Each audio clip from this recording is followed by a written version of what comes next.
هي الحلقات تحفظني بآيات من القرآن، هي الحلقات تملأني بحب المصطفى العدنان، هي الحلقات تحفظني اعوذ باللہ من الشیطان الرجیم، بسم اللہ الرحمن الرحیم۔ ناظرین کرام، السلام علیکم ورحمۃ اللہ وبرکاتہ۔ انشاءاللہ تبارک و تعالی آج ہم لوگ پڑھیں گے الترکیب کا سبق نمبر 4، اور اب تک جو ہے وہ ہم لوگ تقریباً جو ہے وہ 13 قواعد جو ہے وہ پڑھ چکے ہیں، اور اب تک جو ہے وہ ہم لوگ تقریباً جو ہے وہ اس کے 13 پارٹس جو ہے وہ بنا چکے ہیں۔ یہ ہمارا 14واں پارٹس ہوگا، اور یہ جو ہے ہمارا قاعدہ نمبر 14 ہوگا۔ اب آپ کے ذہن میں ایک سوال آ رہا ہوگا کہ قاعدہ نمبر 12 اور 13 تو آپ نے ریکارڈ نہیں کیا ہے، تو دیکھیں قاعدہ نمبر 12 اور 13 وہ جو سبق نمبر 9 ہے نا، سبق نمبر 9 میں پہلے ہی اپلوڈ کر چکا ہوں، اس میں جو قاعدہ نمبر 12 اور 13 ہیں وہی سبق نمبر 4 میں قاعدہ نمبر 12 اور 13 ہے، تو لہٰذا دوبارہ سے ریکارڈ کرنے کی جو ہے وہ اسے ضرورت نہیں ہے۔ اگر دیکھنا چاہیں تو آپ جو ہے وہاں سے ہی دیکھ سکتے ہیں، تو اسی وجہ سے ہم اس کو اسکپ کر کے اب ہم لوگ قاعدہ نمبر 14 پر ہی آ رہے ہیں۔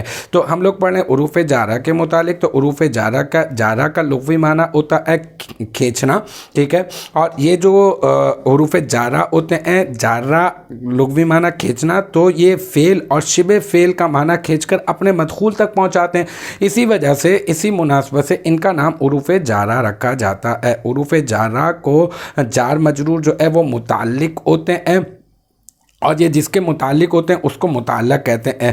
یہ 17 ہوتے ہیں، اور یہ کہاں پر داخل ہوتے ہیں؟ یہ جو ہے وہ اسما پر داخل ہوتے ہیں، اسم پر داخل ہو کر یہ ان کا عمل یہ ہوتا ہے کہ یہ اس کو جر دے دیتے ہیں، پھر جار مجرور جو ہے وہ بن جاتا ہے باؤ تاؤ کافو لامو واؤ منزو مسخلہ ربا حاشا من ادا فی ان الا حتی الا۔ یہ 17 ہیں جو میں نے آپ کو بتا دیا کہ کون کون سے ہوتے ہیں۔ پھر یہ کہ ہم لوگوں نے یہ بھی پڑھا کہ اس کا کوئی نہ کوئی متعلق ہوگا، تو اب اس کے متعلق کون کون سی چیزیں ہو سکتی ہیں؟ دیکھیں 6 چیزیں اس کے متعلق ہو سکتی ہیں: فعل، اس میں فاعل، اس میں مفعول، اس میں تبدیل، صفت مشبہ اور مصدر۔ کبھی کبھی ایسا بھی ہوتا ہے کہ جار مجرور کے ایک سے زائد متعلقین جو ہے وہ ہمیں عبارت میں نظر آتے ہیں، تو پھر ایسی صورت میں ہم لوگ درست متعلق تلاش کرنے کے لیے کیا کریں گے؟ تو ہم کیا کریں گے؟ متوقع متعلقین سے بار بار اس کا ایک ایک کر کے ترجمہ کر کے دیکھیں گے، اور درست جو سیاق و سباق کے حساب سے ہمیں لگے گا ہم اس کو اس کا متعلق جو ہے وہ کر دیں گے جار مجرور کو۔ پھر ہم نے یہ بھی پڑھا کہ جار مجرور کو ظرف بھی کہتے ہیں۔ ظرف کی 2 قسمیں ہوتی ہیں، ظرف لغو اور ظرف مستقر۔ اگر جار مجرور کا متعلق عبارت میں موجود ہوگا تو ظرف لغو، اور اگر نہیں ہوگا تو پھر ظرف مستقر۔ اگر نہیں ہوگا تو ہم نکالیں گے۔ نکالنے کے لیے سب سے پہلے افعال عامہ سے ہم رابطہ کریں گے۔ افعال عامہ 5 ہوتے ہیں: اصول، ثبوت، کون، نزول اور وجود۔ اور پھر کیا ہے کہ ان افعال عامہ سے افعال مشتقہ بھی ہو سکتے ہیں، اور اسماء مشتقہ کا انتخاب بھی کیا جا سکتا ہے۔ پھر میں نے آپ کو یہ بھی بتایا تھا کہ ضروری نہیں ہے کہ انہی افعال عامہ سے ہی آپ رابطہ کریں، بلکہ اس کے علاوہ آپ کوئی اور بھی فعل سیاق و سباق کے حساب سے جو مناسب لگے آپ اس سے رابطہ کر سکتے ہیں، یعنی اس فعل کو اس کا متعلق بنا سکتے ہیں۔ اکثر استقرہ اور مستقرن کو جو ہے نا وہ محذوف جو ہے وہ مان کر اس کا متعلق جو ہے وہ بنایا جاتا ہے۔ پھر ہم نے یہ بھی پڑھا کہ ایسا بھی ہو سکتا ہے کہ 2 جار مجرور ہوں اور ایک بھی متعلق موجود نہ ہو، تو ایسی صورت میں آپ ایک ہی متعلق نکالیں گے، اور پہلے والے جار مجرور کو آپ اس کے لیے ظرف مستقر بنائیں گے، اور متعلق نکال لیا تو اب دوسرے والے جار مجرور کو آپ جو ہے وہ ظرف لغو بنا دیں گے۔ اچھا، پھر اس کے بعد میں نے آپ کو یہ بھی بتا دیا تھا کہ ضروری نہیں ہے کہ آپ جو ہے وہ متعلق جو ہے وہ آپ فعل نکالیں یا پھر جو ہے وہ اسم نکالیں، کسی بھی آپ اس کا انتخاب کر سکتے ہیں۔ پھر ہم لوگوں نے ایک قاعدہ پڑھا تھا کہ اگر عبارت کے شروع میں نہیں بلکہ درمیان میں جار مجرور ہوں اور اس میں معرفہ کے بعد ہوں، تو اس میں معرفہ کی ترکیب اور جار مجرور کی ترکیب کے 2 آپشن ہو سکتے ہیں۔ آپ ذوالحال حال والی ترکیب کر دیں، یا تو پھر آپ موصوف صفت والی ترکیب کر دیں۔ پھر میں نے آپ کو یہ بھی بتایا تھا کہ اگر عبارت کے شروع میں جار مجرور آ جائیں اور پھر جو ہے وہ ایک اس میں معرفہ نہیں اس میں نکرہ کے بعد ہوں، تو پھر ترکیب کا ایک ہی آپشن ہوگا آپ کے پاس، اور وہ کیا؟ موصوف صفت والی۔ اور پھر قاعدہ نمبر 12 اور قاعدہ قاعدہ نمبر 13 جیسے کہ میں آپ کو بتا چکا سبق نمبر 9 میں جو قاعدہ نمبر 12 اور 13 ہے وہی یہاں پر ہے، تو دوبارہ سے ریکارڈ نہیں کیا ہے، وہاں پر جا کر آپ جو ہے وہ اس کو ملاحظہ جو ہے وہ کر سکتے ہیں۔ آج جو ہے وہ ہمارا ہے قاعدہ نمبر 14، تو دیکھتے ہیں کہ قاعدہ نمبر 14 کیا ہے۔ قاعدہ نمبر 14 ہے کبھی کبھی عبارت میں حرف جر، حروف جارہ کے بارے میں پڑھ رہے ہیں نا ہم لوگ، تو کبھی کبھی عبارت میں حرف جر زائد آ جاتا ہے، یہ کسی کے متعلق نہیں ہوتا، کیونکہ جار مجرور کا کام فعل یا شبہ فعل کا معنی اپنے مدخول تک پہنچانا ہے، جبکہ حرف جر زائد تو یہ کام نہیں کرتا۔ چنانچہ کسی کے متعلق کر کے اس جار مجرور کو یہ جار مجرور کسی کے بھی متعلق نہیں ہوگا۔ اس صورت میں ترکیب کرتے ہوئے حرف جار پر پہنچ کر اسے زائد قرار دے کر مدخول کو ما قبل کے لیے جو بنے آپ براہ راست بنا دیں۔ میں آپ کو خلاصہ بتاتا ہوں تاکہ سمجھ میں آ جائے۔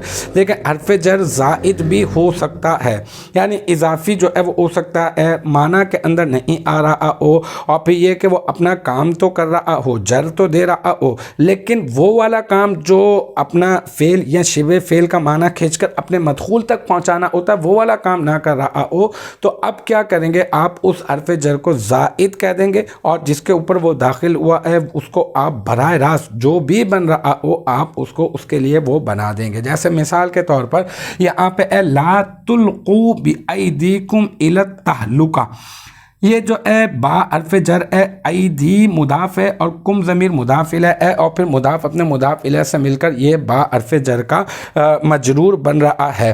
لیکن جب ہم ترکیب کریں گے تو ہم لوگ ترکیب کرتے ہوئے مجرور تو ہم لوگ کہہ دیں تو کوئی مذائقہ نہیں ہے، لیکن ہم اس ایدیکم کو اس پیچھے والے فعل کے لیے ڈائریکٹ جو ہے ہم مفعول بن رہا ہے پیچھے والے فعل کے لیے، تو ہم ڈائریکٹ جو ہے اس کو مفعول بنا دیں گے، اور با کی ترکیب کرتے ہوئے ہم لوگ کہہ دیں گے با حرف جر زائد۔ میں ترکیب کر کے بتا دیتا ہوں، دیکھیں یہ جو لا تلقوا ہے نا یہ فعل نہی ہے اور صیغہ جمع مذکر حاضر ہے، اور اس میں واو ضمیر جو ہے نا اس کا فاعل ہے۔ لا تلقوا تم مت ڈالو، با بأیدیکم اپنے ہاتھوں کو، ٹھیک ہے۔ اب یہ با حرف جر تو ہے اور یہ اس کا مجرور ایدیکم مجرور بنا، لیکن ہم کہیں گے با حرف جر زائد، بس اتنا کہہ دیں گے۔ ایدی مضاف اور کم ضمیر مضاف الیہ، اور پھر مضاف اپنے مضاف الیہ سے مل کر کیا ہو گیا مرکب اضافی، اور مرکب اضافی ہو کر ڈائریکٹ لا تلقوا کا مفعول بن جائے گا، ٹھیک ہے۔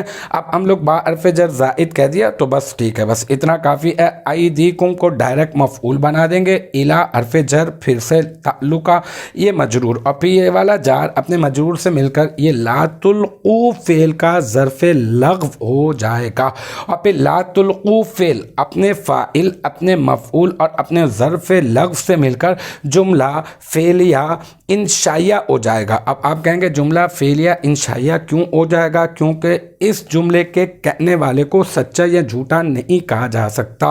آپ کہیں گے کیوں نہیں کہا جا سکتا؟ کیونکہ آپ اس میں یہ فعل نہی ہے، اور فعل نہی میں کام سے روکا جاتا ہے کہ تم یہ مت کرو، اور جب ہم کسی سے کہتے ہیں تم یہ مت کرو تو ایسے جملے کو ہم سچا یا جھوٹا نہیں کہتے ہیں، کیونکہ فعل نہی کے ساتھ جو جملہ ہوتا ہے وہ بھی جو ہے وہ انشائیہ کی اقسام میں سے جو ہے وہ ایک قسم ہوتا ہے، تو لہذا اسی وجہ سے یہ جملہ فعلیہ انشائیہ بنے گا، اور یہ جو ہے وہ ہم لوگ اس کو خبریہ جو ہے وہ نہیں کہیں گے۔ تو ایک مرتبہ میں آپ کو اس کا خلاصہ میں آپ کو بتا دیتا ہوں۔ دیکھیں کبھی کبھی حرف جر زائد بھی ہوتے ہیں، اور حرف جر کا کام یہ ہے کہ وہ اپنا فعل یا شبہ فعل کا معنی کھینچ کر اپنے مدخول تک پہنچاتے ہیں۔ اب جب حرف جر زائد ہے تو حرف جر زائد تو یہ کام نہیں کرتا، تو پھر کیا کریں گے؟ ترکیب کرتے ہوئے ہم ایسا کریں گے کہ اس پر جب پہنچیں گے حرف جر پر تو اس کو کہہ دیں گے حرف جر زائد، اور پھر باقی جس کے اوپر وہ داخل ہوا ہے وہ ڈائریکٹ براہ راست جو بھی پیچھے کے لیے بن رہا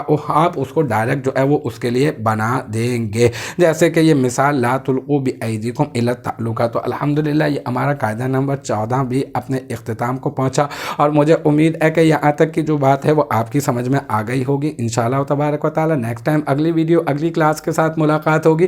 جب تک آپ اپنا بہت خیال رکھیے گا۔ وآخر دعوانا ان الحمدللہ رب العالمین۔